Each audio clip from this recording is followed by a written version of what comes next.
نحمده ونستعينه ونستغفره ونؤمن به ونتوكل عليه ونعوذ بالله من شرور أنفسنا ومن سيئات أعمالنا من يهده الله فلا مضل له ومن يضلله فلا هادي له ونشهد أن لا إله إلا الله وحده لا شريك له ونشهد أن سيدنا ومولانا محمدا عبده ورسوله أما بعد علماء کرام اور قرب و جوار سے جلسے میں شریک ہونے والے معزز حاضرین، یہ جلسہ جمعیت علماء یو پی نے کوئی عمومی جلسہ نہیں بلایا۔ اس کے لیے یو پی کے مشرقی اضلاع میں اس جگہ کو منتخب کیا گیا ہے تاکہ یو پی کے اندر مدارس پر گورنمنٹ کی طرف سے جو طرح طرح کے نوٹس آ رہے ہیں، مدرسوں کو بند کیا جا رہا ہے، مشرقی یو پی ہی میں ان اہل مدارس کو جمع کیا جائے اور اس سلسلے کے اندر کس طرح آگے بڑھا جائے، اپنے مدارس کی حفاظت کے لیے اس طریقہ کار سے انہیں آشنا بنایا جائے، ورنہ تو ہمارے احباب نے کچھ نے یہ کہا کہ سب سے پہلے مدارس پر جس گورنمنٹ نے ہاتھ ڈالا تھا وہ آسام ہے، وہاں بی جے پی کی گورنمنٹ ہے، وہاں جا کر جلسہ کیا جائے۔ اس کے بعد اتراکھنڈ کی سرکار نے مدارس کے اوپر ہاتھ ڈالا، پھر اس کے بعد مشرقی یو پی نے ہاتھ ڈالا،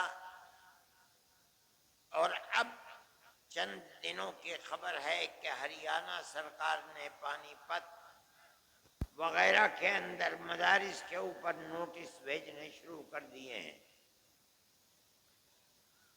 کچھ لوگوں کی رائے تھی کہ ہمیں لکھنؤ میں جلسہ کرنا چاہیے، لیکن ہم نے ابتدا کے اندر غور و خوض کر کے، چونکہ بڑے بڑے مدارس کی جگہ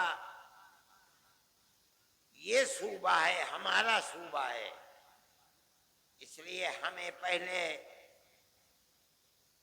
یہاں اپنی چیز کو پیش کرنا چاہیے، اور خاص طریقے پر مشرقی یو پی کے اندر ارباب مدارس کو جمع کر کے ان سے گفتگو کرنی چاہیے، کوئی عام جلسہ نہیں ہے۔ ارباب مدارس پڑھے لکھے لوگ ہیں، آپ حضرات جانتے ہیں، اس لیے ہم آپ ہی سے گفتگو کرنا چاہتے ہیں، اور اس واسطے سے اپنی بات صوبائی گورنمنٹ بلکہ ہم مرکزی گورنمنٹ تک اپنی بات کو پہنچانا چاہتے ہیں۔ مدارس اسلامیہ صرف درسگاہیں نہیں ہیں۔ جو لوگ یہ سمجھتے ہیں کہ مدارس کا مقصد صرف کتابیں پڑھنا پڑھانا ہے، وہ غلط سمجھتے ہیں۔ میں آپ کے سامنے ایک مجمع ہے ہزاروں آدمیوں کا، یقیناً اس مجمع کے اندر وہ لوگ بھی ہوں گے جو میری اس آواز کو صوبائی اور مرکزی گورنمنٹ تک پہنچائیں گے۔ میں آپ سے یہ بات کہتا ہوں کہ مدارس کا کردار اس ملک کی جڑوں کے اندر گھسا ہوا ہے۔ اگر کوئی نہیں مانتا تو اس کا مطلب یہ ہے کہ وہ ملک کی تاریخ سے ناآشنا اور ناواقف ہے۔ میں آپ سے کہہ رہا ہوں، ہو سکتا ہے اس سے پہلے کسی نے نہ کہا ہو، یہ ہمت نہ کی ہو، اس ملک کے اندر جس میں 250 سال تک اس ملک کا ہندو، مسلمان، جین، بدھ، ہر آدمی کے گلے کے اندر انگریز کی غلامی کا طوق پڑا ہوا تھا۔ ہر آدمی غلام تھا۔ اگر کسی جگہ سے آزادی وطن کے لیے جہاد کی آواز نکلی ہے وہ مدرسہ ہے۔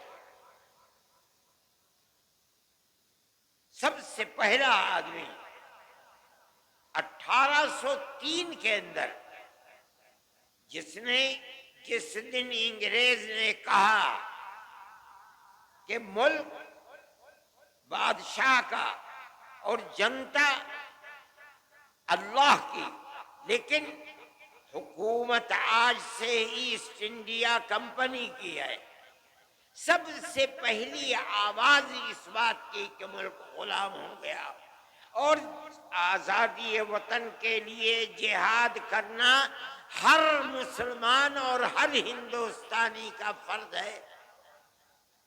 ایک عالم دین کی آواز تھی جو حضرت شاہ ولی اللہ محدث دہلوی کے بیٹے اور ان کے بیٹوں میں سب سے زیادہ علم جن کے دماغ اور سینے کے اندر پیوستہ شاہ عبدالعزیز صاحب محدث دہلوی، ایک مدرسے کے اندر دلی میں جس کو لوگ ان کے دادا کے نام پر رحیمیہ مدرسہ کہتے ہیں، آج بھی وہ کلا محل کے اندر اس مدرسے کی باقیات موجود ہیں۔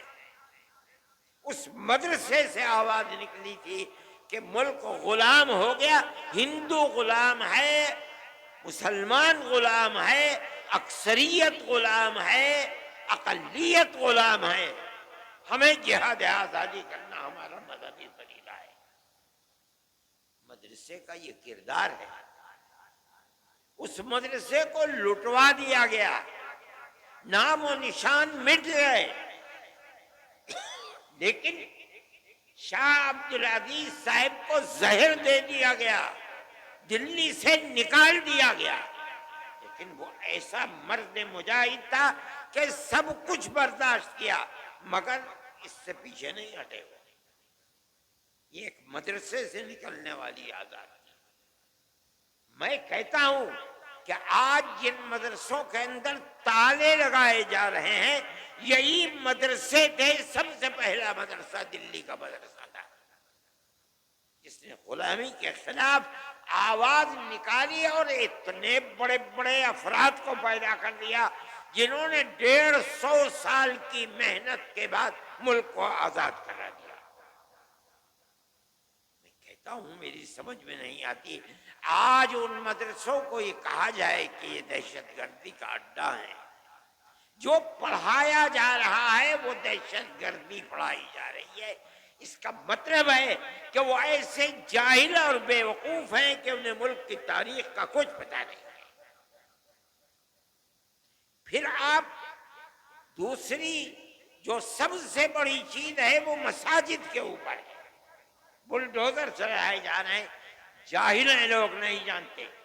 حضرت شاہ عبدالعزیز صاحب نے مرکز مسجد کو بنایا تھا اور ایک اپنے خاندان کے شاہ اسماعیل شہید اور ایک آپ کے قریب رائے بریلی کے حضرت مولانا علی میاں صاحب رحمۃ اللہ علیہ کے آباء و اجداد میں جو ان سے متعلق تھے شاہ عبد العزیز سے، ان دونوں کو جہاد آزادی وطن کے لیے کھڑا کیا، لوگ نہیں جانتے، اور مرکز ایک مسجد کو بنایا دلی کے اندر، اس کا نام تھا اکبری مسجد، جس کو شاہ جہاں کی بیٹی اکبری بیگم نے اس مسجد کو تعمیر کیا تھا۔ اس مسجد کو سید اسماعیل شہید رحمت اللہ علیہ کی تحریک کے لیے مرکز بنایا گیا، وہ تحریک یہیں سے چلی ہے۔ ان مسجدوں کو کہا جاتا ہے کہ ان کے اندر تالے بند کرو، بلڈوزر سے ان مسجدوں کو گرا دو۔ ارے پاگل ہو، بے وقوف ہو، اگر تمہارے گردن کے اندر غلامی کا طوق پڑا ہوا تھا، تم غلام تھے انگریز کے، تمہارے اندر ہمت نہیں تھی کہ تم انگریز کے خلاف کچھ کہہ سکو، اگر آواز اٹھی ہے انہی مسجد اور انہی مدرسوں سے اٹھی ہے۔ آج لوگ نہیں جانتے، انگریز نے اس مسجد کو جو اکبری بیگم شاہ جہاں کی بیٹی کی بنائی ہوئی تھی، ان کی تحریک کے خلاف اس کو تہس نہس کر دیا، دفن کر دیا۔ وہ پارک ہے، ایڈورڈ پارک اس کا نام تھا، آج سبھاش اس کا نام ہے۔ دنیا نہیں جانتی، جن مدرسوں کو اور مسجدوں کو تم بلڈوزر چلا کر برباد کر رہے ہو، یہی ملک کی آزادی اور غلامی سے نکالنے کی بنیادیں تھی، لوگ نہیں جانتے۔ میں یہ کہتا ہوں کہ کس بنیاد کے اوپر تم ان کی مخالفت کرتے ہو؟ یہی مدرسے تھے کہ اس کے بعد جب تم نے ان مدرسوں کو برباد کرا دیا، انگریز نے برباد کیا، تحریک اپنی جگہ پر رہی، ختم نہیں ہوئی۔ حضرت شاہ اسماعیل شہید رحمت اللہ علیہ اور ان کے ساتھی آزادی وطن کے لیے صوبہ سرحد جو آزاد قبائل ہیں وہاں پہنچ گئے، جہاد کرتے رہے، یہاں تک کہ سن 1832 کے اندر وہ شہید ہو گئے جہاد کرتے کرتے، چھوڑ دیا لوگوں نے، تتر بتر ہو گئے، لیکن لوگ واپس آئے، اور آنے کے بعد سن 30-32 سے لے کر سن 57 تک اپنا کام کرتے رہے، یہاں تک کہ 1857 کے اندر انہوں نے پھر دوبارہ جہاد کو بلند کیا، جس کو انگریز نے غدر کا نام دیا۔ اس جہاد کے اندر تاریخ کو اٹھا کر دیکھو، آج مصیبت یہ ہے کہ مرکز سے لے کر صوبائی حکومت تک کوئی پڑھنے والا آدمی نہیں ہے، بڑے سے بڑا ان پڑھ آدمی بیٹھا ہوا ہے۔ سن 1857 کے اندر جہاد کے اندر صرف دلی میں روشن مستقبل، روح روشن مستقبل، ان کتابوں کو اٹھا کر دیکھو، صرف دلی کے اندر 32,000 علماء کا قتل ہوا ہے۔ کون لوگ تھے یہ وہی تحریک تھی جو شاہ عبد العزیز صاحب رحمت اللہ علیہ نے دلی کے ایک مدرسے سے اس تحریک کو بلند کیا تھا، جس کا مرکز اکبری مسجد کو بنایا تھا۔ اس مسجد کی در و دیوار آج بھی اینٹیں دفن ہیں۔ ابھی 5-7 سال پہلے شعیب اقبال جو اسمبلی کے ممبر ہوا کرتے تھے، اتفاق سے اس زمین کو کیوں کھودا نہیں معلوم، اس کے باقیات مل گئے، لیکن بی جے پی گورنمنٹ نے ان کو باقیات کو باقی نہیں رہنے دیا، اس کو پھر پاٹ کر کے زمین کے اندر دفن کر دیا گیا۔ وہ ایک تاریخ تھی۔ یہ مسجدیں اور یہ مدرسے اسی تاریخ کے نمونے ہیں۔ کوئی ہے مائی کا لال بتائے وہ کون سی جگہیں ہیں جہاں سے آزادی وطن اور غلامی کی زنجیر کو نکال کر پھینکنے کے لیے مرکز بنائیں؟ کوئی بتا سکتا ہے؟ میں مسلمان ہوں، میں کہہ رہا ہوں، علل اعلان کہہ رہا ہوں، تاریخ کی کتابوں کو پڑھو، اگر غلط کہہ رہا ہوں بتاؤ غلط ہے۔ کیوں مدرسوں کے پیچھے پڑے ہوئے ہو؟ ہمارا تعلق کوئی سیاست سے نہیں ہے۔ پھر دیکھیے، جب 1857 کے اندر 2 لاکھ مسلمان شہید کر دیا گیا، ابھی 1 ڈیڑھ مہینہ پہلے، بلکہ 1 ہی مہینہ ابھی ہوا ہے کہ جب وقف کے مسئلے کے اندر پارلیمنٹ کے اندر گفتگو ہوئی تو ایک ہندو، بڑی بہترین اردو بولنے والا، میرے اس کے باپ سے تعلقات تھے، جو آسام کا چیف منسٹر تھا، اس کا بیٹا ہے گوگوئی، اس نے تقریر کی، پارلیمنٹ میں کہا کہ 2 لاکھ مسلمانوں نے اپنی جان آزادی وطن کے لیے دی ہے۔ ان لوگوں کے نام لیے جنہوں نے آزادی وطن کے لیے اپنی جان کو قربان کیا ہے، اور یہ ایک حقیقت ہے۔ نتیجہ کیا ہوا اس کا؟ ملک آزاد ہوا۔ کیسے کیسے افراد پیدا کیے۔ دارالعلوم کی بنیاد اسی پر بنی ہے۔ جب 1857 میں خدا کی قدرت، آزادی وطن کے لیے جو لوگ کھڑے ہوئے تھے انگریز کے خلاف،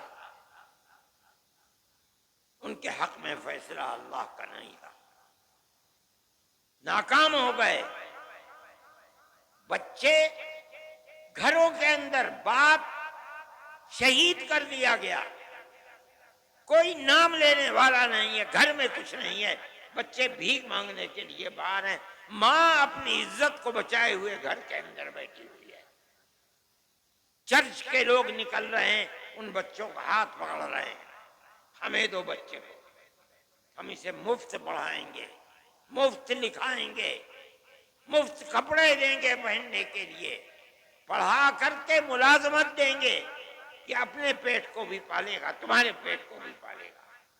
اس صورتحال کو جب عام معافی کا اعلان ہوا اور ان مدرسوں کا بنیادی کردار رکھنے والے حضرت نانوتوی اور حضرت گنگوہی اور ان کی جماعت نے دیکھا، تو بیٹھ کر میں اس مدرسوں کے بنانے کا فیصلہ کیا، اور ٹھیک 9 سال کے بعد سن 1866 کے اندر دارالعلوم کی بنیاد ڈال دی۔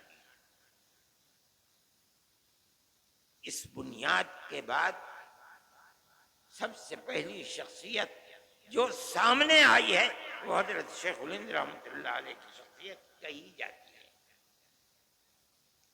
ان کے شاگردوں کے شاگرد یہ لوگ ایسے تھے کہ جن کے رگو پے کے اندر خون تھا، اور وہ خون آزادی وطن کا تھا۔ وہاں سے پھر آزادی کی تحریک، چین سے نہیں بیٹھے، 2 مرتبہ شکست ہوئی۔ ایک مرتبہ تو وہ شکست ہوئی جس کے اندر شاہ عبدالعزیز صاحب کے 2 شاگرد تھے، اور ایک مرتبہ 1857 کی شکست۔ اس کے بعد انہوں نے دارالعلوم دیوبند کی بنیاد ڈالی۔ کس لیے؟ حضرت شیخ الہند رحمۃ اللہ علیہ فرمایا کرتے تھے کہ حضرت الاستاد حضرت نانوتوی رحمۃ اللہ علیہ نے جس لیے دارالعلوم کی بنیاد رکھے، میں اسے جانتا ہوں۔ صرف کتابوں کا پڑھانا نہیں تھا، بلکہ غلامی کی زنجیروں کو توڑ کر پوری قوم، ہندو مسلم کی قوم کو زندہ و آزادی کے ساتھ ملک میں جینے کا حق دلانا تھا۔ یہی بنیاد تھی کہ وہ تنہا نہیں بیٹھے، انہوں نے اپنے شاگردوں کو لیا۔ دارالعلوم کی بنیاد جس مقصد کے لیے پڑی وہ یہ مقصد تھا۔ پھر ایک مدرسہ نہیں، اس مدرسے سے 50 سال کے اندر سن 66 سے لے کر تقریباً 80 سال کے اندر ہزاروں مدرسے ملک کے اندر بنا دیے گئے۔ یہاں تک کہ سن 47 کے اندر ملک آزاد ہو گیا۔ ان مدرسوں کی بنیاد کیا تھی؟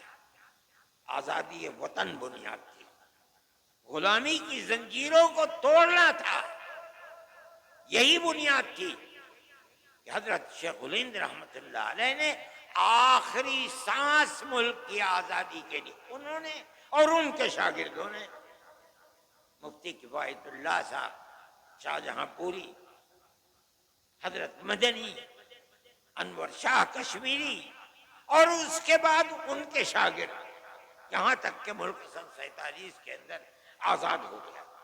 اور حضرت شیخ الہند رحمت اللہ علیہ کے اندر اللہ نے آزادی وطن کے لیے کتنی طاقت رکھی تھی اور کیسا جذبہ تھا، ایسے افراد دنیا کے اندر کم ملتے ہیں۔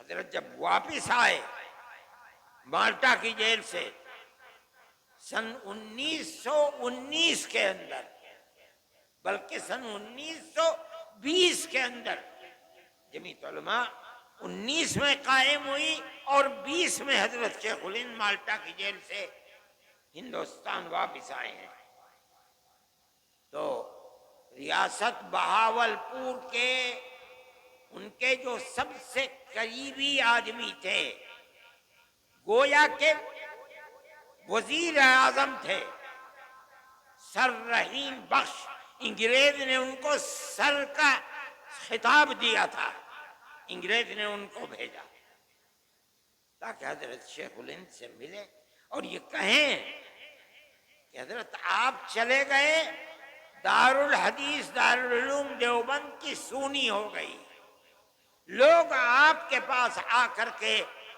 تصوف کی مشق کیا کرتے تھے، ذکر الہی میں مشغول تھے، وہ بھی سلسلہ ختم ہو گیا۔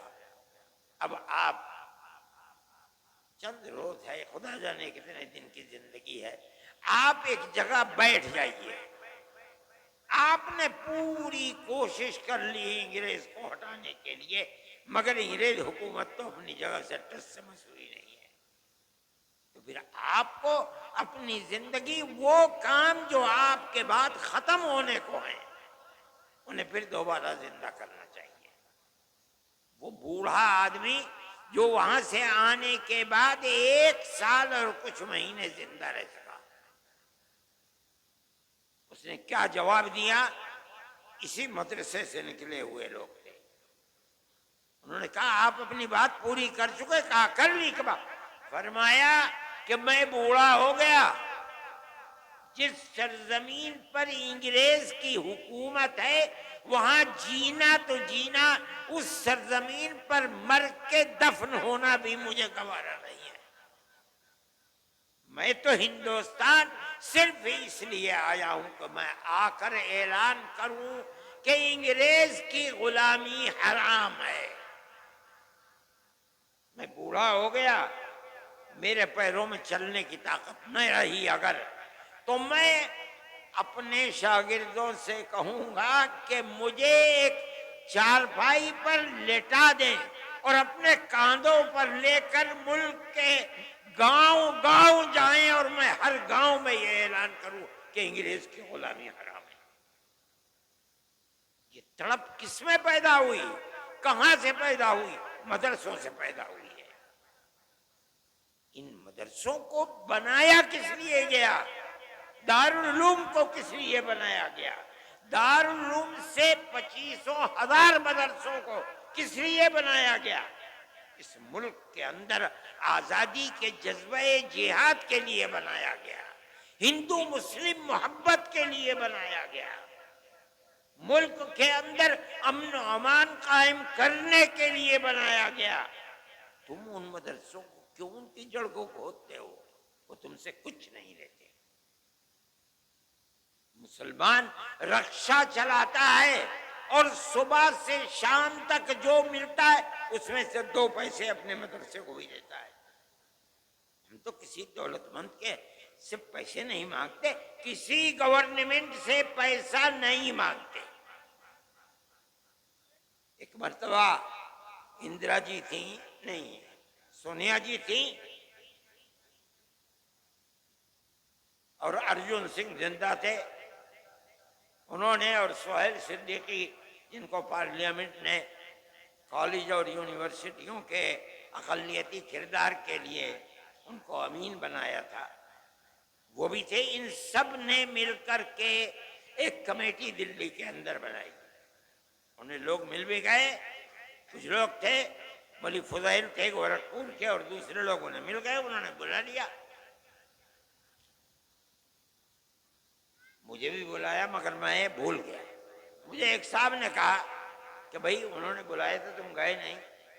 مجھے یاد آیا، میں فوراً گھر میں گیا، بریف کیس میں ایک جوڑی کپڑا رکھا، اور ایک گاڑی 10 بجے جاتی تھی، میں اس گاڑی میں سوار ہو کے دلی پہنچ گیا۔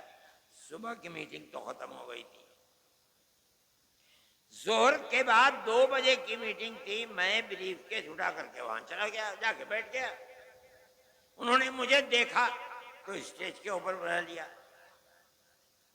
جلسہ شروع ہو گیا، میرا نام آیا تو میں کھڑا ہو گیا، اور میں نے کہا کہ مدارس کے سلسلے میں آپ جو تحریک چلا رہے ہیں کہ مدارس مدرسہ بورڈ سے ملحق ہو، اور آپ 800 کروڑ کا بجٹ بھی لے کر کے آ گئے، آپ کیوں یہ چاہتے ہیں؟ آپ کو مدرسوں کی کردار کا پتہ ہے کہ مدرسوں نے کیا کیا ہے؟ میں نے ان کے سامنے یہ چیز رکھی کہ ملک غلام تھا، مدرسوں کی تحریک دارالعلوم دیوبند سے چلی، بنیاد اس کی کیا تھی؟ آپ سے وہ 2 پیسے نہیں چاہتے، اس لیے کہ انہیں یقین ہے کہ اگر آپ پیسہ دیں گے تو کل کو آپ ان کے نظام تعلیم میں بھی دخل دیں گے، ان کے نصاب تعلیم میں بھی دخل دیں گے، وہ اپنے آپ کو آزاد رکھنا چاہتے ہیں۔ ارجن سنگھ کہنے لگے کہ ہم وعدہ کرتے ہیں کہ ہم دخل نہیں دیں گے۔ میں نے کہا میں نہیں کہتا ہوں کہ آپ جھوٹ بول رہے ہیں، بالکل سچ بول رہے ہیں، لیکن آپ میری ایک بات کا جواب دیں، ابھی الیکشن کے اندر 2 سال باقی ہیں، 3 سال گزر چکے، اقتدار کی کرسی پر آپ بیٹھے ہیں، آپ کہہ رہے ہیں کہ ہم دخل نہیں دیں گے، کیا آپ مجھے گارنٹی دے سکتے ہیں کہ 2 سال کے بعد جو اگلا الیکشن ہوگا آپ ہی جیت کر آئیں گے؟ کہنے لگے نہیں، گارنٹی نہیں دے سکتے۔ میں نے کہا ٹھیک کہتے ہیں، آپ تو 2 سال کی بھی گارنٹی نہیں دے سکتے، اور میں مدرسے کا آدمی ہوں، میں اپنے دل کے اندر یہ ارمان رکھتا ہوں کہ اگر اللہ نے مجھے قیامت تک کی زندگی دی تو میں قیامت تک مدرسے کو زندہ رکھوں گا، میرا آپ سے کیسے ساتھ ہو سکتا ہے؟ اس لیے میں جمعیت علماء کے پلیٹ فارم سے کہتا ہوں، ہم کل بھی مخالف تھے گورنمنٹ کی مدد کے، آج بھی مخالف ہیں، اور جب تک زندہ رہیں گے مخالفت کرتے رہیں گے۔ ہمیں آپ کی کیا ضرورت ہے؟ مدرسہ ہماری دنیا نہیں ہے، ہمارا دین ہے۔ جس طرح مسجد ہمارا دین ہے، اسی طرح مدرسہ بھی ہمارا دین ہے۔ اگر مسجد میں نماز پڑھی جاتی ہے، مدرسے میں نماز پڑھنا سکھلایا جاتا ہے۔ اگر مسجد میں قرآن پڑھا جاتا ہے، مدرسے میں قرآن پڑھنا سکھلایا جاتا ہے، دونوں ایک چیزیں ہیں۔ جب ہم مسجد میں آپ سے کوئی مدد نہیں لیتے، ہم مدرسے میں کیوں آپ سے مدد لیتے؟ ہم نہیں آپ سے مدد لینا چاہتے۔ میں نے یہ بات کہی، میرے آدمی تھے وہاں بہت، لیکن صبح سے جو سن رہے تھے سب خاموش بیٹھے ہوئے تھے۔ میرے بعد ایک اور صاحب کھڑے ہوئے، پہلے تو انہوں نے یہ کہا کہ آپ نے مجھے وقت دیا اور ارشد کے بعد وقت دے دیا۔ میں نے کہا آپ مطمئن رہیں، آپ نے میری بات سنی ہے، میں آپ کی بات سنوں گا، کوئی میں نقد نہیں کروں گا، میرے اندر یہ ہمت ہے۔ انہوں نے بولنا شروع کیا، تھوڑی دیر کے بعد جیسے انہوں نے کہا کہ مدرسوں نے اپنے کردار کو ختم کر دیا، بس وہ تو سارے لوگ کھڑے ہو گئے اور نکالو اور مارو اور بھگا دو یہاں سے۔ میں نے سہیل صدیقی کے اوپر ہاتھ رکھا، میں نے کہا بھائی اچھا میں جا رہا ہوں، پکڑ لیا مجھے، خدا کے لیے مت جاؤ، اس مجمع کو ہم قابو نہیں کر پائیں گے۔ میں نے انہیں سمجھایا، وہ بیٹھ گئے۔ میں یہ بات کہتا ہوں کہ گورنمنٹ کی طرف سے کوئی بھی ایسی بات جو مدرسے اور مسجدوں کے اوپر کوئی زنجیر باندھنے کی چیز ہے، کیوں ہو رہا ہے؟ مدرسوں نے تو اس ملک کی آزادی کے لیے سب سے پہلی آواز مدرسوں نے اٹھائی ہے۔ وہ مسجد جس کو انگریز نے مکمل تباہ کر دیا، اکبری مسجد، کیا ہوا تھا وہاں؟ غلامی کی زنجیر کو توڑنے کی تحریک وہاں سے چلی تھی۔ آج بھی اگر زمین کو کھودو گے ایڈورڈ پارک کی تو وہاں سے وہ ان کی دیواریں مل جائیں گی۔ آج انہی مسجدوں کے لیے یہ صورتحال چل رہی ہے، کیسے قابل قبول ہو سکتی ہے؟ ہم یہ سمجھتے ہیں کہ ملک کے اندر جو چیز، جو ذہن پنپ رہا ہے، وہ اس ملک کو تباہی کی طرف لے کر کے چل رہا ہے۔ ایک چیز نہیں ہے، مدرسے اور مسجدوں کا مسئلہ ہے۔ اسلام کے خلاف جو تحریکیں چل رہی ہیں، وہ تحریکیں انتہائی بدترین تحریکیں ہیں۔ سب سے پہلا مسئلہ ہے طلاق، ہم اس کے اوپر خاموش رہے، ہم گورنمنٹ پہ کے مقابلے میں نہیں آئے۔ ہم نے یہ سوچا کہ بھئی ایک چیز ہے، چلو جس کے دل کے اندر ایمان ہے وہ اسلام کے قانون پر عمل کرے گا، جو کورٹ میں جائے گا کورٹ اس کے لیے فیصلہ کرے گا۔ لیکن اس کے بعد اسلام کے نظام کو درہم برہم کرنے کے لیے آگے آ گئے۔ اتراکھنڈ کے اندر یہی صورتحال چل پڑی۔ پھر چلیے اتراکھنڈ کے اندر چل رہی تھی، مرکزی گورنمنٹ نے اس کے سلسلے میں تمام ادیان کو ملا کر کے ایک نیا دین بنانے کی بات کو شروع کر دیا۔ ہم اس کے مخالف تھے۔ دستور کے اندر جو ہندوستان کا دستور ہے، جمعیت علماء، ہمارے اکابر شیخ الہند مولانا ابوالکلام آزاد، مولانا حفظ الرحمان صاحب، جو لوگ پارلیمنٹ کے اندر گھسے ہوئے تھے، اور جمعیت علماء برابر جیسے جیسے آزادی وطن کی چیز سامنے آ رہی تھی، ہمیشہ عہد لیتی چلتی تھی، ہم سے وعدہ کرو کہ ملک آزاد ہوگا، جو گورنمنٹ بنے گی، جو دستور بنے گا وہ سیکولر دستور ہوگا۔ اور کانگریس ہم سے وعدہ کرتی چلتی تھی۔ میرے پاس تحریریں موجود ہیں کہ جن کے اندر موتی لال نہرو، جواہر لال نہرو، گاندھی جی، کانگریس کی ورکنگ کمیٹیوں کی تجاویز ہیں۔ وہ یہ کہتے ہیں کہ ہم یقین دیتے ہیں کہ مسلمانوں کا مذہب، مسلمانوں کے اوقاف، مسلمانوں کی مسجدیں، مسلمانوں کے امام باڑے، ان کی زبان، ان کا کلچر، ایک لمبی فہرست، ہر چیز محفوظ رہے گی۔ ملک آزاد ہو گیا۔ آزاد ہونے کے بعد ملک کا دستور بنا۔ ایسے لوگ تھے جو یہ کہتے تھے کہ ملک آزاد ہوا، لیکن مسلمانوں نے اسلام کے نام کے اوپر ایک ٹکڑا ملک کا لے لیا، اس لیے اب ملک کا دستور ہندو دستور ہوگا، انہوں نے لے لیا۔ جمعیت علماء تھی جو لے کر کے بیٹھ گئی۔ ہم نے ملک کو تقسیم نہیں کرایا، ہمارے اوپر جوتوں کے ہار ہمارے گلوں کے اندر پڑے، ہمیں مارا گیا، لیکن ہم نے جس چیز کو صحیح سمجھا تھا، ملک کی تقسیم کی مخالفت کی۔ ہم پاکستان نہیں گئے۔ اگر ملک کی تقسیم پر دستخط کیے، تم نے دستخط کیے، ہم نے دستخط نہیں کیے۔ اگر قصور ہے تمہارا قصور ہے، ہمارا قصور نہیں ہے۔ شریف لوگ تھے، اس چیز کو سمجھے۔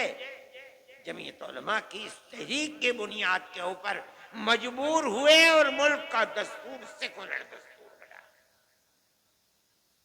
دفعہ 25 26 29 لا کر رکھی گئیں، جن کا حاصل یہ ہے کہ ملک کی ہر اقلیت کو، چاہے وہ زبانی اقلیت ہو چاہے مذہبی اقلیت ہو، اپنے مذہب کے مطابق اپنے ادارے بنانا، ادارے بنا کر چلانا، ہر چیز جائز ہے اور بلا کسی کھٹکے کے جائز ہے۔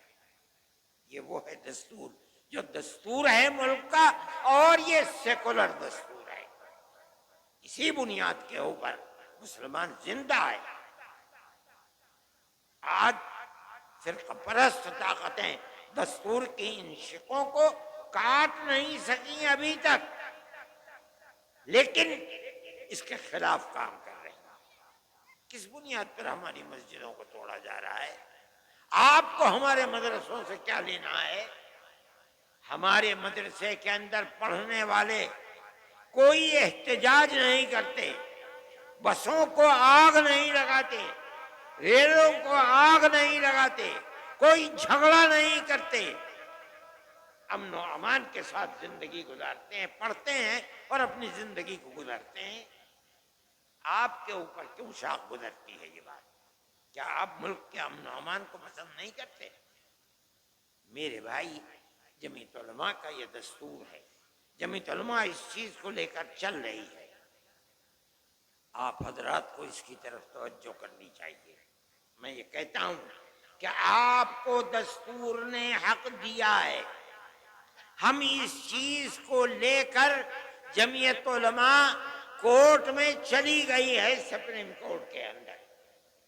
ان حالات میں جبکہ حکومتوں کی بنیاد نفرت کی سیاست پر ہے، جمعیت علماء نہیں سمجھتی کہ کوئی اور راستہ ہے علاوہ اس کے کہ ہم سپریم کورٹ کے کنڈی کو کھٹکھٹائیں۔ ملک کے اندر ہر وہ قوم، ہر وہ اقلیت جس کے پاس راستے بند ہیں، راستہ نہیں ملتا، تو اور کوئی صورت اس کے سامنے نہیں ہے کہ وہ سپریم کورٹ کو جا کر کے اس کے دروازے کو کھٹکھٹائے۔ ہم اس کے دروازے کو کھٹکھٹاتے ہیں۔ آپ کو اندازہ نہیں ہوگا شاید، ہم 500 سے زائد افراد ہیں جن کے مقدمات کو supreme court, high court, lower court کے اندر لڑ رہے ہیں۔ ان مقدمات کے اندر ہمارا کروڑوں روپیہ خرچ ہوتا ہے سال میں۔ ہمارا کیا ہے؟ ہماری جیب سے توڑے جاتا ہے، اس ہاتھ سے لیتے ہیں اور اس ہاتھ سے خرچ کر دیتے ہیں۔ جمعیت علماء کا یہ کردار ہے، جمعیت علماء اس کے لیے کام کر رہی ہے۔ سپریم کورٹ کے سوا ہمیں کوئی چیز نظر نہیں آتی۔ وقف کے سلسلے کے اندر ہم سپریم کورٹ میں گئے، اور بڑے سے بڑا جو وکیل کپل سبل، جو ایک دن میں 5 منٹ کے لیے اگر کورٹ میں گئے 15 لاکھ روپے کی فیس لیتے ہیں۔ ہم جاتے ہیں، ان کو پیش کرتے ہیں، انہوں نے 3.25 گھنٹے کھڑے ہو کر کے وقف کے مسئلے کے اوپر گفتگو کی ہے۔ سارے ہندوستان کیا ساری دنیا نے اس کو دیکھا ہے؟ جمعیت علماء کے وکیل تھے۔ ہوتا کیا ہے اس کو اللہ جانتا ہے کل، لیکن جمعیت علماء سپریم کورٹ میں جاتی ہے۔ ہم بھی جائیں گے سپریم کورٹ میں، ہر بنیاد کو لے کر کے جائیں گے، جہاں ہمیں راستے نظر نہیں آئیں گے ہم جائیں گے۔ لیکن ہم یہ بات کہتے ہیں کہ ملک کی ایک پرانی تاریخ ہے، آج سے نہیں، 1400 سال سے ہماری تاریخ ہے اس ملک کے اندر۔ پہلے ملک کے اندر راجا اور رجواڑوں کی حکومت تھی، مسلمان زندہ تھا اور اپنے مذہب کے ساتھ اس ملک میں زندہ تھا۔ کیرلا سے لے کر سندھ تک زندہ تھا۔ اس کے بعد بابر آئے اور دوسری لوگ وسط ایشیا سے آئے اور انہوں نے حکومتیں کر لی۔ مسلمان اپنے مذہب کے ساتھ زندہ تھا۔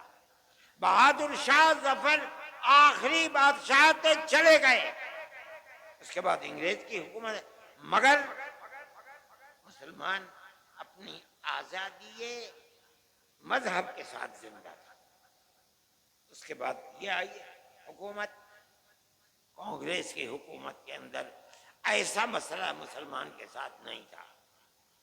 کانگریس کی حکومت ختم ہوئی، اب اس کے بعد یہ لگتا ہے کہ اس دستور کو بھی آگ لگا دی جائے گی اور مسلمان کو مذہب کے اعتبار سے نقصان پہنچایا جائے گا۔ میرے بھائی، ہم یہ سمجھتے ہیں کہ جب تک یہ دستور زندہ ہے آپ کو نہ کرنے کا کچھ حق ہے، اور ہم جائیں گے کورٹ میں، پہنچ گئے ہیں کورٹ کے اندر، فیصلہ کب آتا ہے کب نہیں ہوتا ہے ہمیں اس سے کوئی فکر نہیں۔ ہمارا ماننا یہ ہے کہ ملک کے اندر امن و امان رہ سکتا ہے تو اس کی صورت صرف یہی ہے کہ ملک کی ہر اقلیت اور اکثریت ایک دوسرے کے ساتھ مٹھی کی انگلیوں کی طرح سے جڑ کر رہے ہیں۔ جمعیت علماء اسی طرح زندہ رہتی ہے اور کام بھی اسی طریقے پر کرتی ہے، ہم اس چیز کو لے کر پہنچیں گے۔ لیکن میں یہ کہتا ہوں کہ یہ نظریہ دل میں پیدا کیوں ہوتا ہے کہ آپ مسلمان کو نقصان پہنچائیں اور اس کے مذہب سے بیگانہ کریں آپ؟ میں سمجھتا ہوں کہ یہ چیز ملک کے لیے غلط ہے اور سارے ملک کو تباہ کر رہی ہے۔ آپ اقلیت اور اکثریت کے اندر گھسیں، ماحول کے اندر کاروبار کو دیکھیں، اقتصادیات کو دیکھیں، امن و امان کو دیکھیں، ہر اعتبار سے ملک تباہ اور برباد ہوتا چلا جا رہا ہے۔ کاروباری لوگ یہ بیٹھے ہوئے بنارس کے، میں صبح سے بات کر رہا ہوں، ہر آدمی یہی کرتا ہے کہ جم گیا ہے کاروبار، ایسا لگتا ہے جیسے مارکیٹ میں پیسے ہی نہیں ہیں۔ چند افراد ہیں جو سارے ملک کی دولت کے اوپر قبضہ کیے ہوئے ہیں، لیکن سارا ملک ان چند افراد سے تو نہیں چلتا ہے۔ کیا بربادی ہے؟ میں کہتا ہوں گورنمنٹ جسے امن و امان قائم کرنا چاہیے، بھائی چارگی کو بڑھانا چاہیے، ہندو مسلم اتحاد کو پیدا کیا جائے، ہر ایک کو مذہبی دستور کی آزادی دی جائے، آپ نے اس کو آگ لگانا شروع کیا ہے، ملک تباہی اور بربادی کی طرف چل رہا ہے۔ جمعیت علماء کی یہ تحریک ہے، امن و امان ختم ہو رہا ہے، موب لنچنگ ایک مصیبت ہے، اور سب سے بڑی مصیبت لوگ یہ سمجھ رہے ہیں کہ مسلمان کی طرح نہیں۔ جب آپ لوگوں کو یہ حق دیں گے کہ وہ قانون کو اپنے ہاتھ میں لے لیں تو صرف مسلمان ہی کا قتل نہیں ہوگا، مسلمان کا بھی قتل ہوگا، ہندو کا بھی قتل ہوگا، بربادی ملک کے اندر آئے گی۔ کیا کر رہے ہیں آپ؟ میں حکومتوں کو کہتا ہوں، کہاں ہیں حکومتیں؟ کیا ہو رہا ہے؟ کس طرح قتل ہو رہے ہیں؟ کیا انتظامیہ کو یہ پتہ نہیں کہ کیا ہو رہا ہے؟ کون لوگ ہیں وہ عنصر، کون ہیں جو اس طریقے پر آدمی کو آپ کی موت سے کھیل رہے ہیں؟ وہ کون لوگ ہیں؟ دنیا دیکھ رہی ہے۔ ہم نے یہ بات کہی تھی، شور مچایا تھا، جب بہار سے جو صوبہ بنا اس کے اندر موب لنچنگ سب سے زیادہ، اور بی جے پی گورنمنٹ تھی، بی جے پی گورنمنٹ گر گئی، امن و امان ہو گیا۔ آج یو پی کے اندر ایسی تباہی مچی ہوئی ہے، اور یہی راجستھان کے اندر ہے۔ اگر حکومت چاہے تو وہ ملک کے امن و امان سے کھیلنے والے لوگ ایک دن نہیں آزاد رہ سکتے۔ لیکن یہ افسوس کی بات ہے کہ ہندو اور مسلمان کا قتل عام کرنے والے لوگ بالکل زندہ ہیں، اگر گئے بھی جیل میں 2 4 5 10 دن کے لیے گئے اور اس کے بعد آزاد ہو کر کے پھر انہوں نے یہی شروع کر دیا۔ کس طرح ملک چلے گا؟ یہ بربادی کس طرح سے قبول کر لی جائے؟ میں یہ بات ارباب مدارس سے کر رہا ہوں، کہ انہیں اپنے مدارس کی حفاظت کے لیے کام کرنا چاہیے ہوگی۔ ایک تو ہے حفاظت دستوری۔ دستوری حفاظت کا مطلب یہ ہے کہ جو دستور کے اندر دفعات ہیں اور دستور نے جو آپ کو اختیار دیا ہے، آپ اس دستور کے دیے ہوئے اختیار کو استعمال کریں، بہت اچھی بات ہے۔ لیکن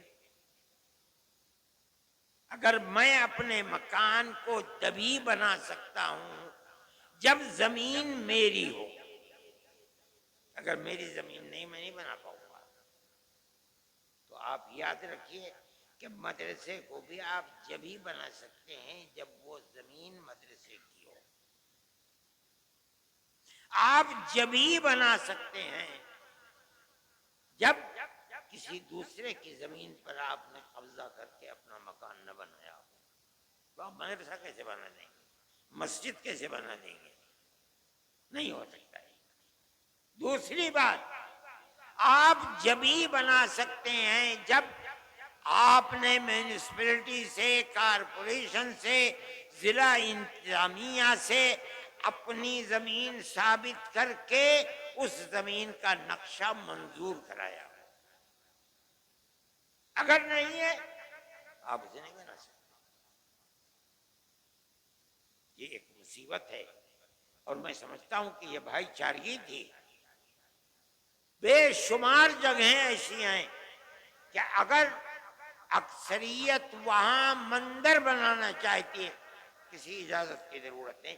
مسلمان اگر مسجد بنانا چاہتا ہے، کسی اجازت کی ضرورت نہیں۔ میں دیوبند کو جانتا ہوں،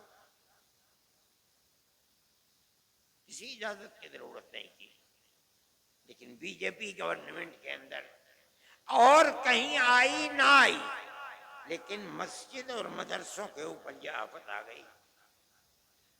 آپ کی گورنمنٹ جو ہندوستان کے اندر ملک کی آزادی سے پہلے اور ملک کی آزادی کے بعد، میں دارالعلوم دیوبند کو کہتا ہوں، دارالعلوم دیوبند کا جو کردار ملک کو غلامی سے نکال کر آزادی کے لیے تھا، وہ کردار ساری دنیا میں شہرت پکڑے ہوئے ہے۔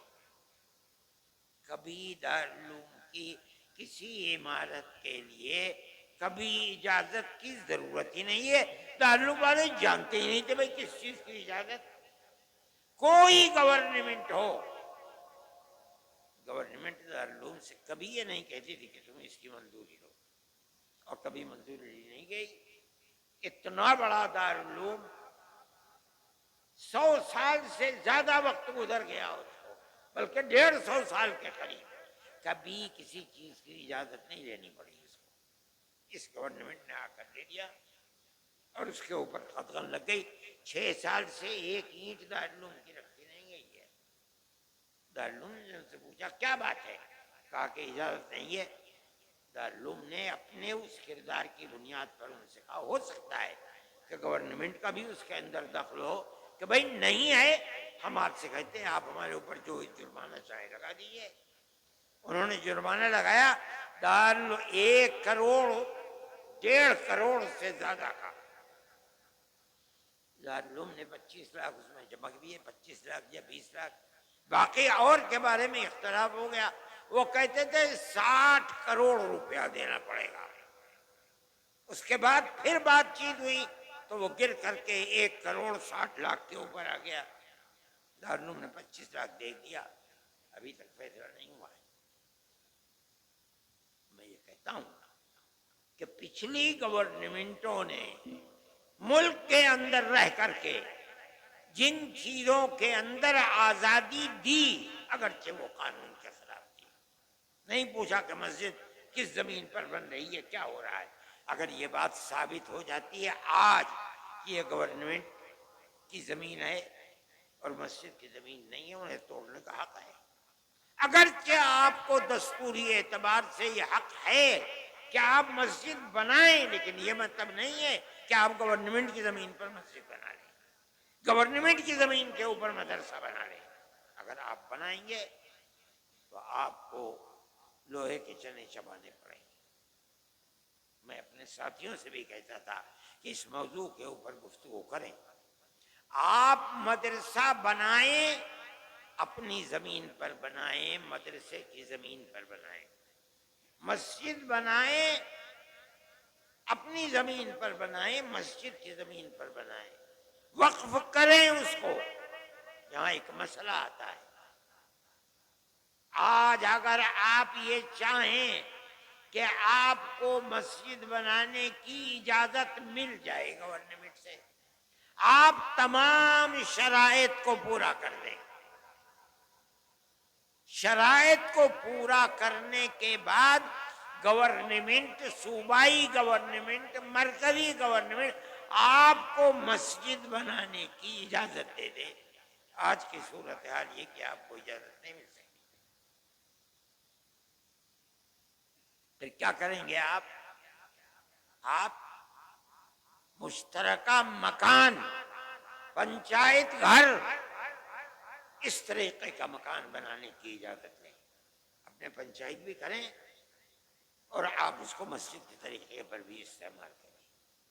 لیکن یہ غلطی کبھی مت کیجیے گا کہ نقشے کی منظور کرائے بغیر یا اپنی زمین کے علاوہ گورنمنٹ کی اسی زمین کے اوپر آپ کر لیں. تو جس طرح آپ کی بنائی ہوئی ان کالونیوں کو بلڈوزر سے سینکڑوں مکانات کو تباہ کیا جا رہا ہے، اسی طرح آپ کی مسجدوں اور مدرسوں کو بھی تباہ کیا جائے گا.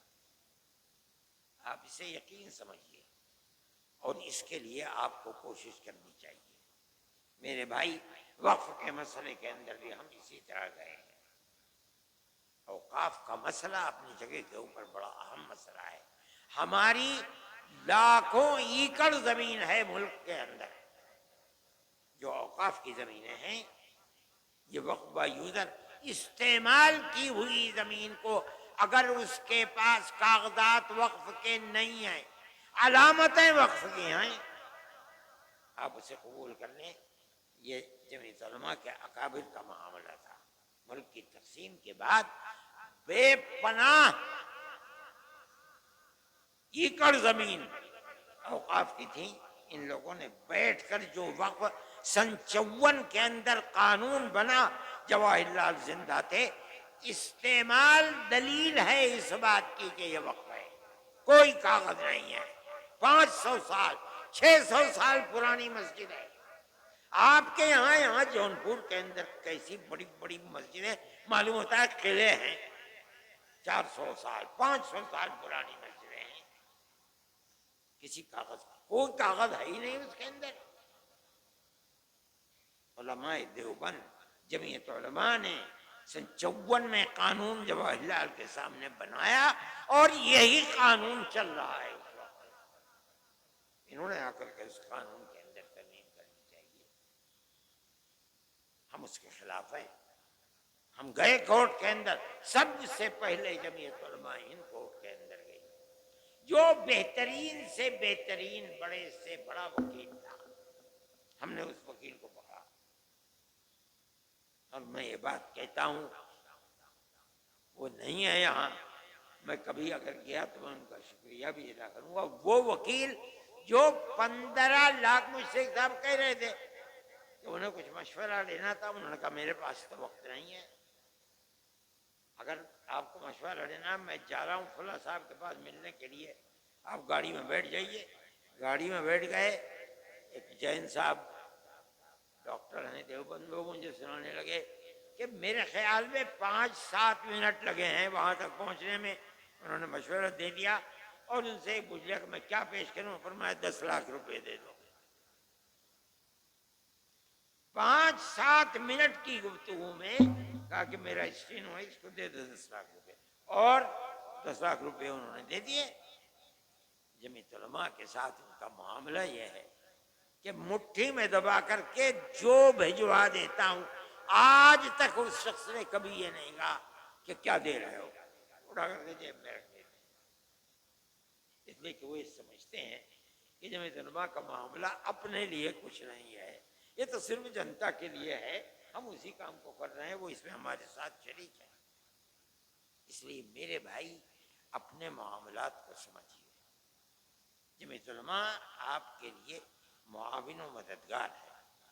ہم ہر لمحے کے اوپر مدارس کے مسئلے کے اندر بھی ہم کورٹ میں پہنچ گئے، لیکن کورٹ نے یہ کہا کہ یہ مسئلہ اتراکھنڈ کا ہے، اسے ہائی کورٹ میں جانا چاہیے. ہم نے کہا ٹھیک ہے دے دیجیے. لیکن میں کل بھی وکیل صاحب سے بات کر رہا تھا کہ اب سب سے پہلے آسام کے اندر مسئلہ آیا، دوسرے نمبر میں اتراکھنڈ کے اندر مدارس کا مسئلہ آیا، تیسرے درجے کے اندر یو پی کے اندر آ گیا، چوتھے درجے کے اندر ہریانہ میں آ گیا. کہاں کہاں ہائی کورٹ میں جائیں؟ آپ یہ بتائیے. بہتر سے بہتر سپریم کورٹ کے وکیلوں سے مشورہ کر کے کیا یہ اسباب کہ چار چار صوبوں کے اندر مدرسوں کے پاس نوٹس آ رہے ہیں، کیا یہ سب مل کر کے سپریم کورٹ میں جا سکتے ہیں یا نہیں؟ اگر جا سکتے ہیں تو بتائیے ہمیں کیا کریں گے. انہوں نے کہا کہ میں 2-4 دن کے اندر اس سلسلے میں مشورہ کر کے آپ کو بتا دوں گا. جس دن یہ مشورہ آئے گا ہم اسی وقت سپریم کورٹ میں جائیں. مگر یاد رکھیے ہمیں اگر راحت مل سکتی ہے تو دستوری حق کے اوپر مل سکتی ہے. اگر وہ مدرسے کی زمین مدرسے کی نہیں ہے اور نقشہ منظور کرایا ہوا نہیں ہے، آپ کو کوئی راحت نہیں ملے گی. اس بات کو آپ سمجھیں اور اسی طریقے کے اوپر لے کر چلیں. جمعیت علماء جو کر سکتی ہے ہم آپ کے ساتھ ہیں. جمعیت علماء کا یہ کردار ہے کہ امن و امان کے ساتھ چلیے. ملک میں امن و امان ہونا چاہیے، ملک میں پیار و محبت رہنا چاہیے. بغیر اس کے ملک نہیں چلے گا. ہم اس بات کو کہہ رہے ہیں، ببانگ دہل کہہ رہے ہیں. اگر گورنمنٹ کا کوئی کردار ایسا ہے جس کے اندر امن و امان ختم ہوتا ہے، اور آج کل بہت ہو رہا ہے، تو ملک اور حکومت سب کے لیے بربادی کا سبب ہے. آپ دیکھیے میں انہی چیزوں کو سبب سمجھتا ہوں. آج سے 8-9 سال بلکہ 10 سال ہی ہو رہے ہیں تقریباً جب گورنمنٹ آئی ہے. کس قوت کے ساتھ آئی تھی؟ لگتا تھا سارا پارلیمنٹ بی جے پی کا ہے. لیکن 7-8 سال گزرے، اس وقت بی جے پی دلی کے اندر یعنی ملک کے اندر اس اقلیت میں ہے کہ اگر بیساکھی نہ ہو تو بی جے پی 2 گھنٹے بھی سرکار نہیں بنا سکتی. کیوں ہوا؟ اتنی بھاری اکثریت اتنی اقلیت میں کیسے تبدیل ہو گئی؟ ایک ہی سبب ہے کہ ملک کے اندر وہ بھائی چارگی جو ہزاروں سال سے ملک کی تاریخ تھی، آپ نے اس تاریخ کو آگ لگا دیا. اس لیے ہر آدمی سوچتا ہے، اور آپ جتنا آگے بڑھ رہے ہیں اس نفرت کے اوپر پیر ٹیکتے ہوئے، آپ یقین مانیے کہ آنے والے دن اور بھی آپ کے لیے بربادی کا ہوگا. جمعیت علماء جب کبھی آواز اٹھاتی ہے اسے امن و امان اور حقیقت کے لیے اٹھاتی ہے. بابری مسجد کا مسئلہ تھا. جمعیت علماء تنہا وہ جماعت ہے جو اجودھیا سے لے کر کے سن 51 سے اور 70 سال تک مقدمہ لڑتی رہی ہے. کوئی نہیں ہے. جمعیت علماء تنہا ایک جماعت ہے. لوور کورٹ میں بھی ہم نے لڑا، پھر ہائی کورٹ میں تو بہت کم دن رہا، وہاں ہم نے لڑا، پھر وہی مقدمہ اٹھ کر کے آ گیا، ہم سپریم کورٹ کے اندر لڑتے رہے. ہمارا مدعا یہ تھا کہ بابری مسجد اپنی جگہ پر ہے. اکھاڑا یہ کہتا تھا کہ نہیں اپنی جگہ پر نہیں ہے، یہ رام جنم بھومی ہے، یہاں مندر تھا. بابر نے اس مندر کو توڑا اور توڑ کر وہاں مسجد بنائی ہے. انہوں نے کہا کہ ہم اس کو کھودیں گے. ہم نے کہا کھود لو. ہم نے ببانگ دہل کہا کہ اگر یہ ثابت ہو جائے کہ یہ مسجد نہیں ہے، مندر تھا، مسجد بنی ہے، ہم آپ کے ساتھ کھڑے ہوں گے کہ جو زمین مسجد کی زمین نہیں ہے وہاں مسجد کا بنانا جائز نہیں.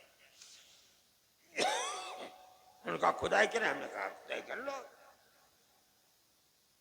جو کر سکتے تھے وہ کیا، لیکن مندر ہونے کی کوئی علامت نہیں ملی. ہمیں اور طاقت مل گئی. ہم نے پھر یہی بات کہی اور قوت کے ساتھ کہی. سپریم کورٹ کے اندر بات چلتی رہی. ہم ہر دن ہر تاریخ کے اوپر کتنے لاکھ روپیہ خرچ کیا کرتے تھے. ہم نے خرچ کیا اس کو. ایک قوم کا مسئلہ ہے بھئی، آپ ہماری مسجد کو یہ کہہ کر کے کہ یہ رام جنم بھومی ہے، اس کا مطلب یہ ہے کہ نہ بابر کے ساتھ کوئی عالم دین تھا جو یہ بتائے کہ کسی دوسری جگہ کے اوپر جاؤ، ان کی مذہبی جگہ ہے اس کو ہٹا کر کے توڑ کر کے مسجد نہیں بن سکتی. کوئی بتانے والا نہیں ہے. لیکن ہم اس بات کو کہتے ہیں، ہم جو بات کہتے تھے وہ سچی نکلی. سپریم کورٹ نے یہ کہا، 3 شقیں تھی سپریم کورٹ کی. ایک شق یہ تھی کہ مسجد اپنی جگہ پر ہے. ہمارا سر بلند کر دیا. اکھاڑا جھوٹ بولتا ہے، وہ کہتا ہے کہ مسجد اپنی جگہ نہیں ہے، یہ رام جنم بھومی تھی، مندر کو توڑ کر کے بابر نے مسجد میں. سپریم کورٹ کہتا غلط ہے، مسجد اپنی جگہ ہے. دوسری بات کہتا ہے جنہوں نے مسجد میں جا کر مندر کو رکھا ہے وہ مجرم ہے. یہ 2 بات کہنے کے بعد تیسری بات خود بخود واضح ہے کہ جب دونوں چیزیں ہیں تو تیسری بات یہ ہے کہ مسجد مسلمانوں کی ہے. یہاں آ گیا کہ مسجد ہم اکھاڑے کو دیتے ہیں. لیکن میرا دل مطمئن ہے. آج نہیں کہہ رہے ہیں، یاد رکھیے وہ دن آئے گا جب مورخ یہ کہے گا کہ گورنمنٹ نے ظلم کیا ہے. مسجد کی جگہ ہے جس کو انہوں نے رام جنم بھومی کہہ کر کے اس کو بنا دیا. ہمارا مسئلہ ہے جمعیت علماء ہر اس طرح کی چیزوں کے اندر آگے بڑھتی ہے. جمعیت علماء نے آپ کو جمع کیا ہے، ہماری کوئی غلط نہیں، لیکن ہماری غلط مدارس سے وابستہ ہے. ہم یہ سمجھتے ہیں کہ مدارس کی بنیاد اس ملک کو غلامی کی زنجیروں سے نکال کر آزادی کی طرف لے کر چلنا، اس ملک کو، اس قوم کو. یہ مسجد اور مدرسوں کا کردار ہے. جو نہیں جانتے وہ جاہل ہے. جس مسجد سے یہ آواز اٹھتی تھی انگریز نے اس کو ختم کر دیا. آج زمین کھودو وہاں سے نکلے گی. جن مدرسوں سے یہ آواز اٹھتی تھی مدرسے انگریز نے ان کو ختم کر ڈالا. لیکن کلا محل محل رہا ہے. دلی کا وہاں جاؤ اس کے آثار آج بھی ملتے ہیں. کہا جاتا ہے کہ شاہ عبدالعزیز صاحب کا مدرسہ یہی تھا.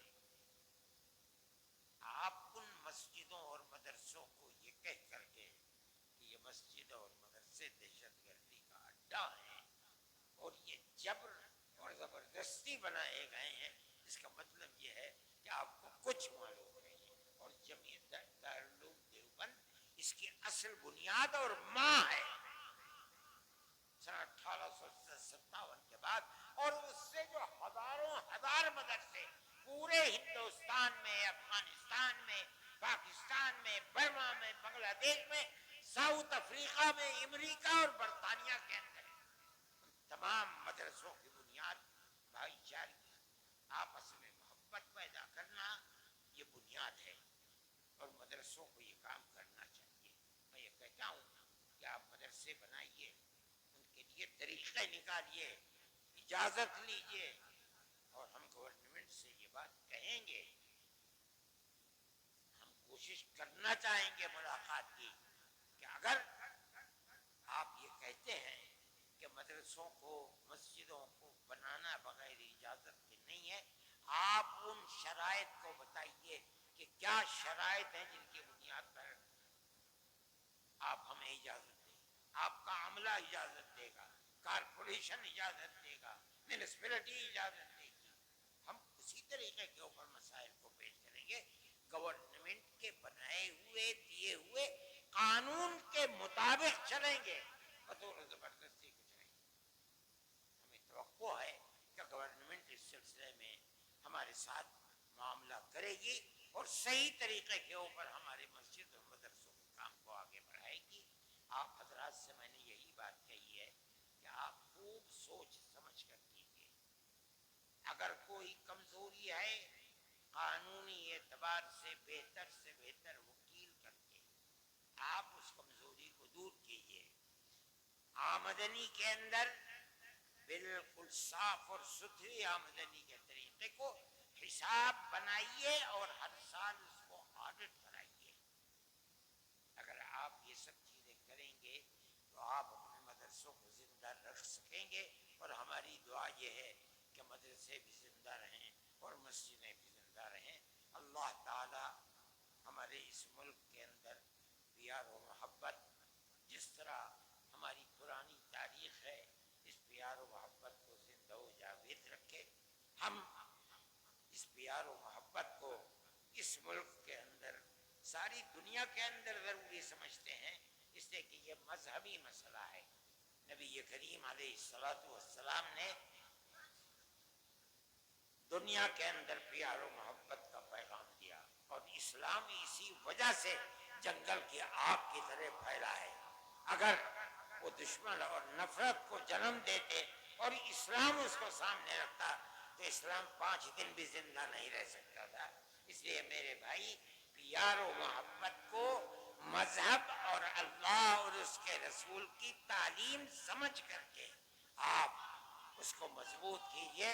اللہ آپ کو قائم و دائم رکھے, ہمارے ملک کو قائم و دائم رکھے, امن و امان کی فضا قائم رکھے. ہندو اور مسلمان سب پیار و محبت کے ساتھ رہیں اور پیار و محبت کے ساتھ زندہ رہیں. وآخر دعوانا ان الحمد للہ رب العالمین. میں نے تو دعا کر دی ہے. اللہم انا نشہدک انت اللہ لا الہ الا انت انت الاحد الصمد الذي لم يلد ولم يولد ولم يكن له كفوا احد. اللهم صل على سيدنا عبدك ورسولك محمد النبي الأمي وعلى آله وأصحابه وأهل بيته وبارك وسلم كما تحب وترضى عدد ما تحب وترضى. اے اللہ اس اجتماع کو کامیاب و کامران فرما.